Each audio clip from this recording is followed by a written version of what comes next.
Why did the United States attack Libya, Iraq, Afghanistan, and Yemen? Why are U.S. operatives helping to destabilize Syria?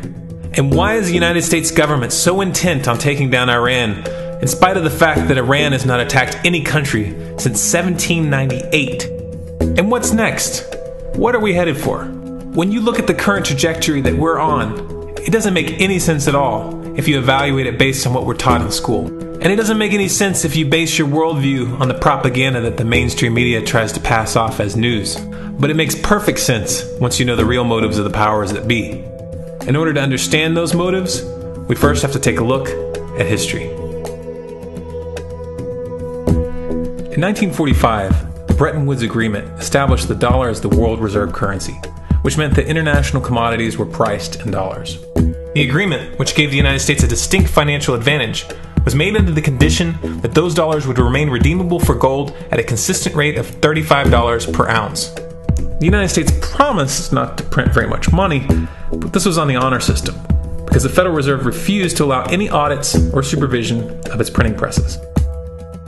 In the years leading up to 1970, expenditures in the Vietnam War made it clear to many countries that the U.S. was printing far more money than it had in gold.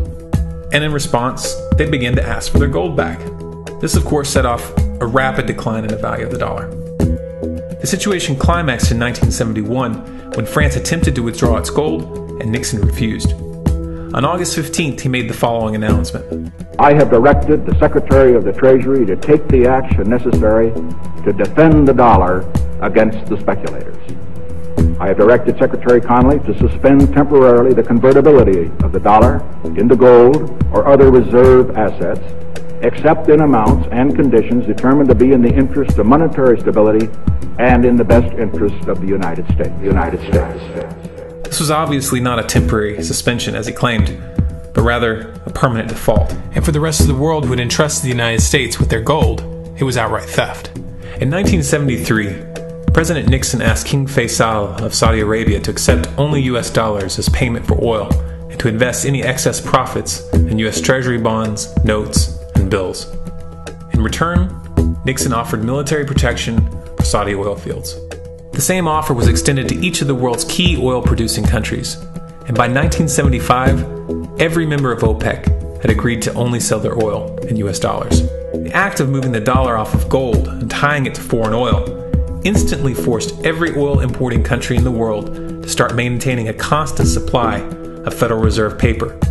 And in order to get that paper, they would have to send real physical goods to America. This was the birth of the petrodollar. Paper went out, everything America needed came in, and the United States got very, very rich as a result. It was the largest financial con in recorded history.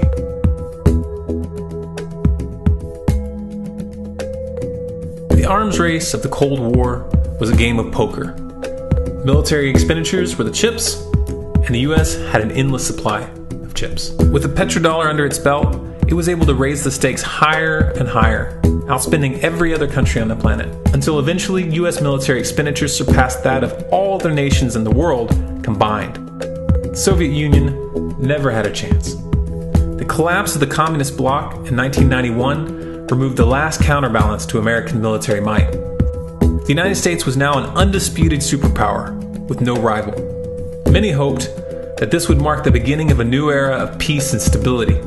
Unfortunately, there were those in high places who had other ideas. Within that same year, the US invaded Iraq in the First Gulf War.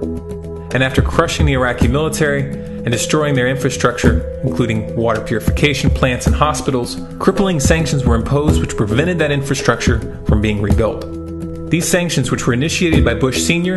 and sustained throughout the entire Clinton administration, lasted for over a decade and were estimated to have killed over 500,000 children. The Clinton administration was fully aware of these figures. We have heard that 500,000 children have died. I mean, that's more children than died in Hiroshima. And you know, is the price worth it? I think this is a very hard choice, but we think the price is worth it. Miss Albright, what exactly was it that was worth killing 500,000 kids for? In November of 2000, Iraq began selling its oil exclusively in euros. This was a direct attack on the dollar and on U.S. financial dominance, and it wasn't going to be tolerated. In response, the U.S. government, with the assistance of the mainstream media, began to build up a massive propaganda campaign claiming that Iraq had weapons of mass destruction and was planning to use them. In 2003, the U.S. invaded, and once they had control of the country, oil sales were immediately switched back to dollars. This is particularly notable due to the fact that switching back to the dollar meant a 15 to 20% loss in revenue due to the euro's higher value. It doesn't make any sense at all unless you take the petrodollar into account.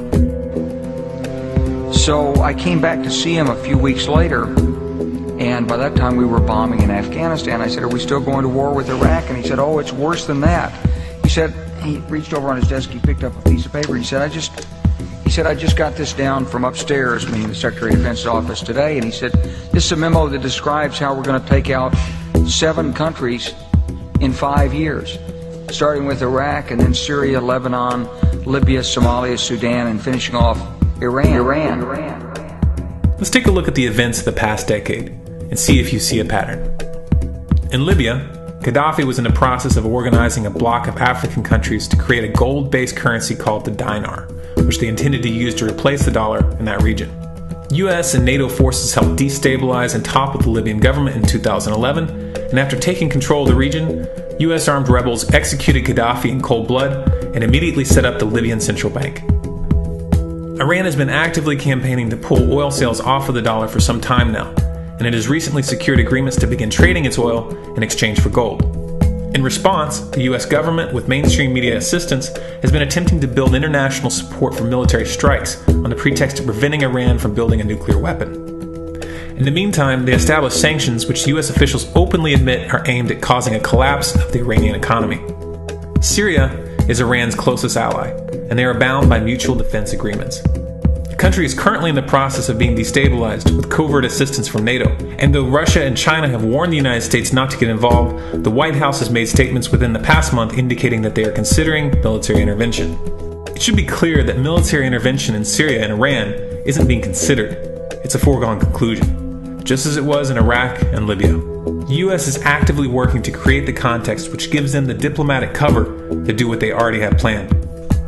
The motive for these invasions and covert actions becomes clear when we look at them in their full context and connect the dots. Those who control the United States understand that even if a few countries begin to sell their oil in another currency, it will set off a chain reaction and the dollar will collapse.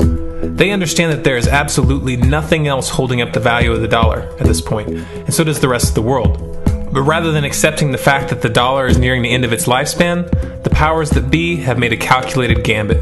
They have decided to use the brute force of the US military to crush each and every resistant state in the Middle East and Africa. That in itself would be bad enough, but what you need to understand is that this is not going to end with Iran.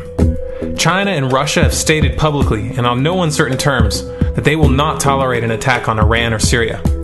Iran is one of their key allies, one of the last independent oil producers in the region, and they understand that if Iran falls, then they will have no way to escape the dollar without going to war. And yet the United States is pushing forward in spite of the warnings. What we are witnessing here is a trajectory that leads straight to the unthinkable. It's a trajectory that was mapped out years ago in full awareness of the human consequences. But who was it that put us on this course? What kind of psychopath is willing to intentionally set off a global conflict that will lead to millions of deaths just to protect the value of a paper currency? It obviously isn't the president. The decision to invade Libya, Syria, and Iran was made long before Obama had risen to the national spotlight. And yet, he's carrying out his duty just like the puppets that preceded him. So who is it that pulls the strings? Often the best answer to questions like this are found by asking another question. Qui bono? Who benefits?